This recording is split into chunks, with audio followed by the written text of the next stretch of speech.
क्या हो सकता है ओम मंत्र का रहस्य? हमें यह तो पता है कि ओम मंत्र के उच्चारण से मन को शांति मिलती है और सकारात्मकता बढ़ती है, परंतु क्या इसके अतिरिक्त भी ओम मंत्र का कोई गूढ़ रहस्य है? ओम का रहस्य जानने से तुम्हें ब्रह्मांड के सीक्रेट कोड 6369, जो ब्रह्मांड का सीक्रेट कोड है, उसमें से आपको 3 नंबर की पहली चाबी मिल जाएगी, जिससे आप सबसे बड़े खजाने के सभी ताले खोल सकते हैं और संसार में सबसे अमीर व्यक्ति भी बन सकते हैं, और साथ में यह भी जान सकते हो कि आत्मा क्या है, मोक्ष क्या है, ब्रह्म क्या है, और तुम संसार में क्यों आए और तुम्हारा उद्देश्य क्या है।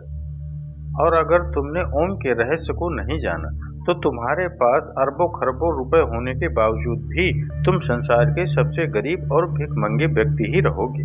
और ओम मंत्र का यह रहस्य तुम वेदों और उपनिषदों से प्राप्त कर सकते हो, लेकिन अगर तुम्हारे पास इतना समय नहीं है कि तुम इनका अध्ययन कर सको तो आपको हमारी इस वीडियो को अंत तक अवश्य एकाग्रचित्त होकर देखना चाहिए। ओम सनातन धर्म का प्रतीक है और यह शिव का भी प्रतीक है। ओम एक ऐसी ध्वनि या मंत्र है जो अनगिनत रहस्य को अपने अंदर समेटे हुए है। और अमेरिका की ऑक्सफोर्ड यूनिवर्सिटी में डायरेक्टर रह चुके पीटर रसेल ओम मंत्र पर गहन अध्ययन कर रहे हैं और उन्होंने =mc² ओम =mc² के समकक्ष बताया, और वो कहते हैं कि यह सूत्र चेतना की अभिव्यक्ति को दर्शाता है। ओम ही ब्रह्मांड की एक ऐसी ऊर्जा है जिससे यह ब्रह्मांड बना है। यूनाइटेड स्टेट में अलग अलग जगह पर रिसर्च चल रहा है कि ओम की ध्वनि का हमारे शरीर पर क्या असर पड़ता है। इस रिसर्च में जब अलग अलग ध्वनि को ऊंची आवाज में बजाया जाता है तो हर ध्वनि का असर शांत पड़े पानी पर अलग अलग पड़ता नजर आता है, लेकिन ओम की ध्वनि का असर पानी पर सबसे अलग पड़ता है। रिसर्चर खुद हैरान थे कि ओम की ध्वनि के बजने पर पानी पर ऐसी आकृति बनती है जैसे कि सनातन धर्म में बताए गए श्री यंत्र की आकृति होती है। ओम के सिवा कोई ध्वनि ऐसी आकृति नहीं बनाती थी। रिसर्चर ने बताया कि ओम की ध्वनि बहुमूल्य ज्ञान का खजाना है, और जब प्राचीन काल में एक सन्यासी को लगा कि गुप्त मंत्र से बड़े बड़े खजाने के ताले तोड़े जा सकते हैं, तो यह सन्यासी गुप्त मंत्र की तलाश में एक बड़े आश्रम में जाता है। वहाँ के आचार्य से कहता है कि आप मुझे मूल्यवान गुप्त मंत्र दीजिए। तो आचार्य ने कहा कि मैं तुम्हें गुप्त मंत्र तो दूंगा, लेकिन तुम्हें सालों तक यहाँ रहकर सेवा करनी होगी। सन्यासी ने सेवा करते करते सालों बिता दिए। एक दिन सन्यासी आचार्य के पास गया और बोला कि अब तो वह गुप्त मंत्र मुझे दे दीजिए। तो आचार्य ने कहा कि ठीक है, तुम मेरे नजदीक आओ, मैं तुम्हारे कान में वह गुप्त मंत्र कहूँगा। सन्यासी नजदीक गया तो आचार्य ने ओम मंत्र दिया। सन्यासी खुश हो गया, वह वहाँ से चला गया और ओम का जाप करने लगा, लेकिन कोई धन की प्राप्ति नहीं हुई। तो उसे संदेह हुआ कि आचार्य ने उसके साथ धोखा किया। वह जब बाहर निकला तो एक माँ उसके बेटे को बुला रही थी कि बेटे इधर आओ। तो सन्यासी चौंक गया, क्योंकि यहाँ तो किसी के बेटे का नाम ओम था। जब वह और आगे गया तो कुछ ब्राह्मणों को देखा कि हरिओम बोल रहे थे। सन्यासी ने कहा, अच्छा, यहाँ भी ओम बोला जा रहा है। सन्यासी रास्ते में और आगे बढ़ा तो कुछ विद्यार्थियों को ओम शांति ही बोलते हुए सुना। तो सन्यासी कहने लगा, कहीं आगे ओम बोला जा रहा है तो कहीं वाक्य के पीछे ओम बोला जा रहा है।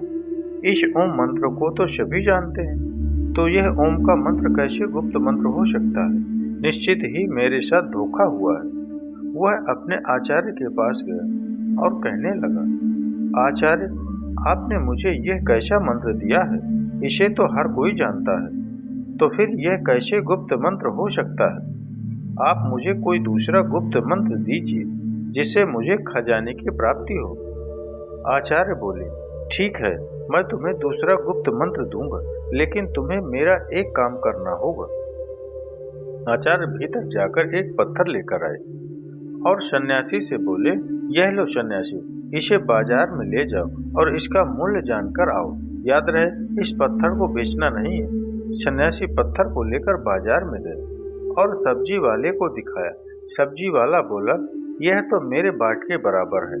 मैं उसके बदले में तुम्हें सिर्फ बैंगन के सिवा कुछ नहीं दे सकता। सन्यासी उस पत्थर को लेकर फिर कपड़े वाले के पास गया तो कपड़े वाला बोला, क्या हमें उल्लू समझा है? पत्थर बेचकर हमें ठगना चाहते हो? चलो चलो यहाँ से। सन्यासी पत्थर को लेकर पूरे बाजार में फिरता रहा, लेकिन किसी ने उसका मूल्य नहीं बताया और किसी ने उसको मुफ्त में भी नहीं लेना चाहा। फिर सन्यासी उस पत्थर को लेकर एक जौहरी की दुकान पर गया। जौहरी ने उस पत्थर को देखा और बोला, कहाँ से मिला तुम्हें इतना कीमती रत्न? यह तो बहुत ही मूल्यवान रत्न है। मेरे पास तो इतना धन ही नहीं कि मैं यह रत्न खरीद सकूं, और पूरे राज्य में शायद ही कोई ऐसा होगा जो इसे खरीद सकेगा। सन्यासी उस पत्थर को लेकर अपने आचार्य के पास वापस आया और आचार्य से कहने लगा, आचार्य, जौहरी इसे मूल्यवान बता रहा था और दूसरों के लिए यह एक पत्थर मात्र था। आपको पता था कि यह पत्थर नहीं लेकिन कीमती रत्न है, तो फिर मुझे इसका मूल्य जानने के लिए बाजार में क्यों भेजा? तो आचार्य कहने लगे, ताकि तुम ओम का मूल्य जान सको। जैसे इस पत्थर का मूल्य हर कोई नहीं जान सका, यानी इसका मूल्य गुप्त है, हर कोई नहीं आंक सकता, केवल पारखी आंखें ही पहचान सकी कि यह पत्थर नहीं रत्न है। उसी तरह ओम भी एक रत्न है जिसका मूल्य गुप्त है, और जो उनका मूल्य जानते हैं वो समृद्ध हो जाते हैं। अब ध्यान से सुनो, मैं तुम्हें ओम का विस्तार पूर्वक रहस्य समझाता हूँ। देवताओं के सेनापति भगवान कार्तिकेय ने भगवान शिव को ओम का जो अर्थ बताया है वह मैं तुम्हें बताता हूँ। ओम एक ऐसी प्राकृतिक ध्वनि है जो बिना किसी टकराव से उत्पन्न होती है। इसे तुम अक्षर, शब्द, ध्वनि या नाद भी कह सकते हो। ओम में 3 ध्वनियाँ हैं जिसे मात्रा कहा जाता है। वे हैं अध्वनि, उध्वनि और मध्वनि।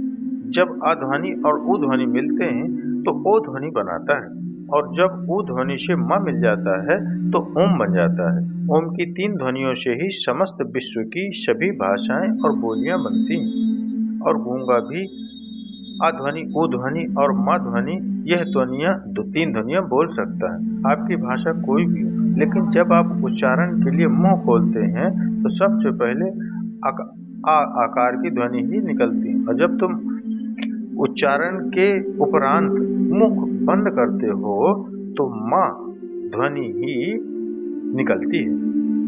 और जब तुम होठों को पास लाकर मुख को आधा खुला और आधा बंद रखते हो तब उ कार की ध्वनि ही सुनाई पड़ती। इसीलिए सभी भाषाओं की सभी ध्वनियाँ, फिर वह स्वर हो या व्यंजन, ओंकार के अंतर्गत ही आते हैं। इसलिए ओम विशिष्ट वैश्विक ध्वनि है। ओम ईश्वर का प्रतीक भी है। मान लो मांडुक्य उपनिषद के अनुसार जगत की उत्पत्ति और लय का प्रतीक है। जो ध्वनि ये बताया गया उन्होंने, अध्वनि सर्जन की प्रतीक है, उध्वनि संस्कारिक प्रपंच के प्रतीक है, और मध्वनि लय को दर्शाती है, और मध्वनि समस्त संसार के लय को दर्शाती है। ओंकार आत्मा की 3 अवस्थाओं को भी दर्शाता है। पहली स्थिति है जागृत। इस अवस्था में जीवात्मा अपने स्थूल अंगों और इंद्रियों से भोगों को भोगता है। दूसरी स्थिति है स्वप्न अवस्था। इस अवस्था में जीव अंधप्रज्ञ होकर जागृत अवस्था में भोगे हुए भोगों को अपने मन के द्वारा अनुभूति करता है। तीसरी अवस्था है सुषुप्ति। इस स्थिति में जीवात्मा आनंद में ज्ञान स्वरूप हो जाती है और ज्ञान से परमानंद को प्राप्त करती है, और इन तीनों अवस्था के बाद आत्मा ब्रह्मलीन हो जाती है। इस अवस्था में आने के बाद आत्मा अद्वितीय शिव ही शिव रह जाती है। अब उसे जीव और जगत और ब्रह्म के भेद का प्रपंच नहीं रहता, और उसे अनाद नाद ओम सुनाई देता है। अनाहत नाद कोई ध्वनि नहीं है, लेकिन अनाहत एक अनुभूति है जिसमें आत्मा कहती है कि अहम ब्रह्मास्मि, शिवो हूँ, मैं ही ब्रह्म हूँ, मैं ही शिव हूँ, मैं ओंकार हूँ, मैंने ही जगत के रूप लिया, अपना विस्तार किया, मैं ही शेर हूँ जो मेरे ही हिरण रूप को मारने जा रहा है। मैंने ही अपने पुत्र के रूप में जन्म लिया है और मैं ही मेरे माता पिता के रूप में जन्म ले चुका हूँ। इस संसार में केवल मैं ही हूँ, मेरे सिवा कोई नहीं। बोलने वाला भी मैं ही हूँ और सुनने वाला भी मैं ही हूँ। सांप बनकर मैं ही अपने आप को डसने जा रहा हूँ और मैं ही उससे बचने के लिए दौड़ रहा हूँ। इस ओंकार के रहस्य को जान लेने के बाद सोना, चांदी, रुपए, पैसे सब मिट्टी लगने लगता है, क्योंकि यह सब भौतिक पदार्थ वास्तव में मेरा ही स्थूल रूप है। मैं तो इतना अमीर हूँ कि यह घर, यह जमीन, यह पृथ्वी, यह तारामंडल ही नहीं, पूरा ब्रह्मांड ही मेरा है। और ऐसे कितने ब्रह्मांड होंगे जो मेरे ही अंग हैं। तो मेरे जितना अमीर कौन हो सकता है जब मुझे इतना बड़ा खजाना मिल रहा है? मैं क्यों इन किलो 100 किलो सोना चांदी के रुपए के पैसों के पीछे भागूं? और इस खजाने को खोलने के लिए मैंने 3 नंबर की चाबी दी है, ओंकार, जो अब मैं तुम्हें बताता हूँ। मूल नैसर्गिक ध्वनियाँ 3 है, अध्वनि, उध्वनि और माध्वनि। नैसर्गिक रंग 3 है, लाल, पीला और नीला। प्रकृति के मूल लक्षण 3 है, नाम, रूप और गुण। शरीर की तासीर 3 है, कफ, पित्त और वायु। ब्रह्मांड की स्थितियाँ 3 है, उत्पत्ति, पालन और प्रलय। और उनके देवता भी 3 है, ब्रह्मा, विष्णु और महेश। पदार्थ के मूल तत्व 3 है, इलेक्ट्रॉन, प्रोटॉन और न्यूट्रॉन। पहले आयाम 3 है, लंबाई, चौड़ाई और गहराई। और इन 3 नंबर की चाबी को जितना गहराई से अध्ययन करोगे और उसकी गहराई में जाओगे, तुम मुझे ही पाओगे। नहीं, अपने आप को ही पाओगे, क्योंकि इस संसार में तुम्हारे सिवा दूसरा कोई है ही नहीं। तो मित्रों, यह वीडियो आपको पसंद आई है तो इस वीडियो को एक लाइक करें और कमेंट्स में अपने सुझाव अवश्य लिखें। और ऐसे ही ज्ञानवर्धक जानकारी के लिए हमारे चैनल को जरूर सब्सक्राइब करें और कमेंट में ओमकार लिखना, ओम लिखना ना भूलें मित्रों।